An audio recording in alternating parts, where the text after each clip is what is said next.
Hello, welcome to the Week 4 Legacy League's post-game show brought to you by Napa Auto Parts of Stratford. Beside me are Vic Dawson, Sam Leventhal, Joe Catapano.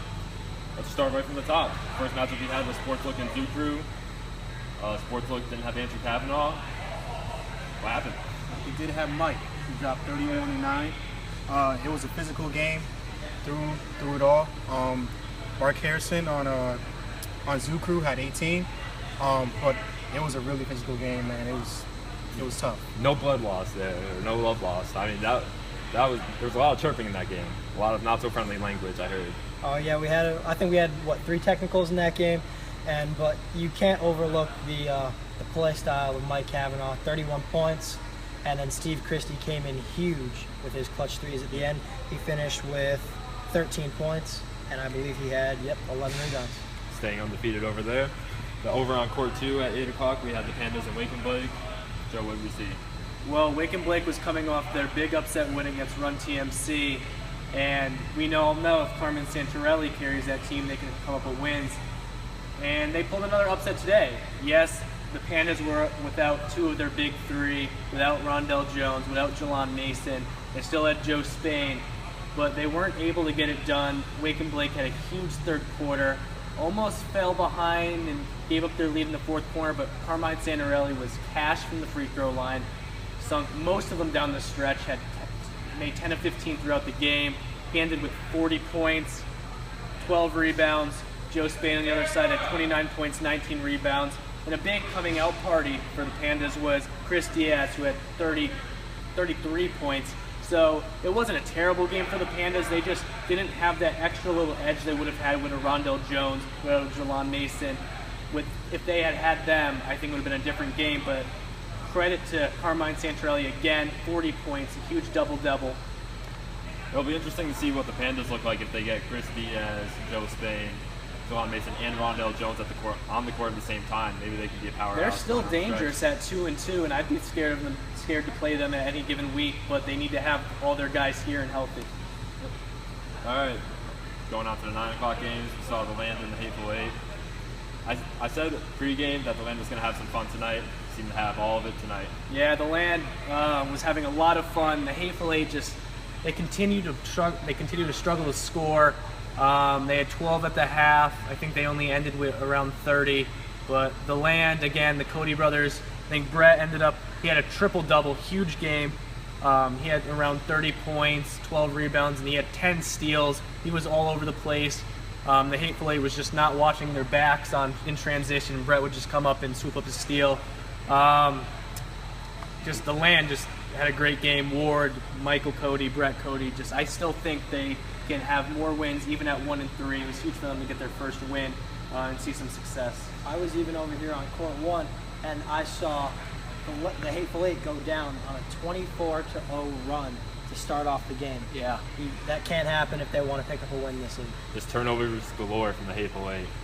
Over here, it was Brotherhood against Run TMC. What happened there? Run TMC coming off 2 straight losses. Well, I think the big problem was Michael and Derek Davis. They both combined for 50 points, 25 each. It was big for them, and they were fast going up and down the court. I think they were just a little bit too much for TMC, but you got to credit them. Will Hudson went for 26 points tonight, and I think he went for 29 last week. So you got to give him credit where credit is due, but they once again could not come through in the end of the game. It was too much from the Davis brothers, or the Davis pair, and they went off tonight. They put on a great display.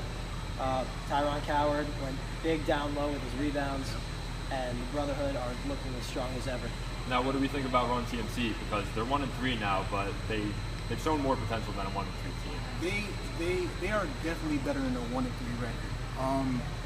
I don't know. They just gotta. Shaq Holman has to put in that work, man. He's got to show up. Like I said in the pregame show, we have to see a lot more creativity from Joey Zacco, a lot more playmaking, because we know his passing ability is there. It's definitely. So in the nightcap, we had and 1 against Blood, Sweat, and Beers. Blood, Sweat, and Beers, they said they felt a little disrespected by this panel. Coming into this week, do you think that they earned any more respect? Well, I'll start off. I thought they would show up after we didn't disrespect them. We may not give as much credit as we should, but they took a step back for me tonight.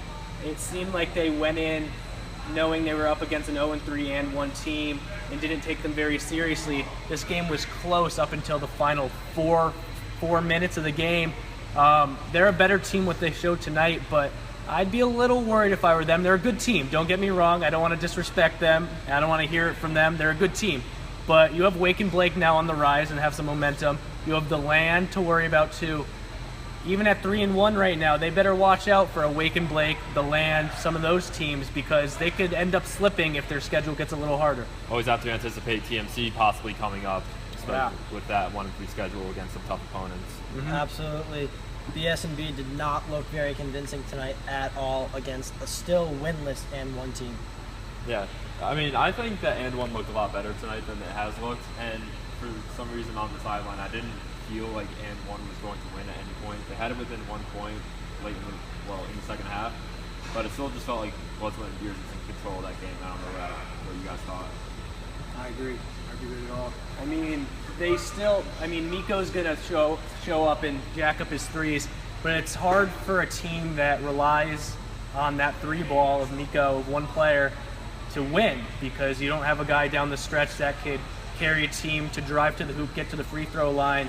That's not how they play, and it's going to be hard for them in close games to come back and fight against some of these teams that have a really good player or string of players that can drive and get to the line. They live and die by the 3, and it just wasn't there late for them. Yeah, and 1 really died tonight, especially by the hands of Jake Miko. He went 3 of 15 tonight from the field. Not a great game, but somehow they managed to stay in it. The S&B did not show up as well as I thought they would have tonight. All right, just for some parting shots, what team do you think was the most impressive tonight in your eyes? I mean, Wake and Blake's they're impressing me. I mean, although the Panthers didn't have Rondell Jones or Jalon Mason, they were an 0-2 team that's now 2-2. They have momentum. Carmine Santarelli is going to carry that team.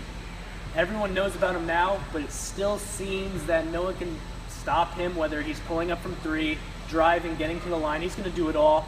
You got to hope to contain him, but there's not much you can do there. They've been a very impressive team, and they could pick up a few more wins in the next few weeks. Sportslook is still looking really strong to me, even without Andrew Kavanaugh. They had Mike this week. Scored 31 points.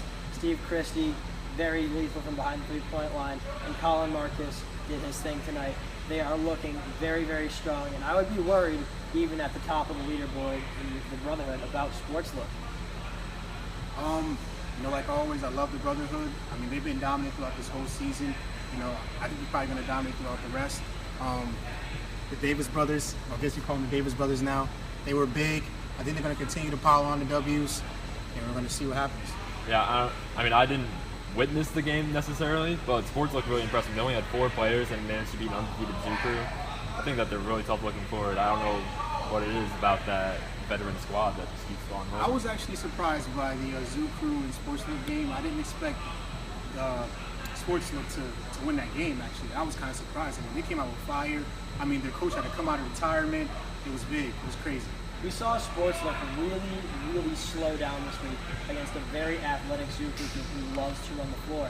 And they really slowed down and forced them to commit fouls off of a set play. All right, awesome. For Joe Catapano, Sam Leventhal, Vic Dawson, I'm Max Molski.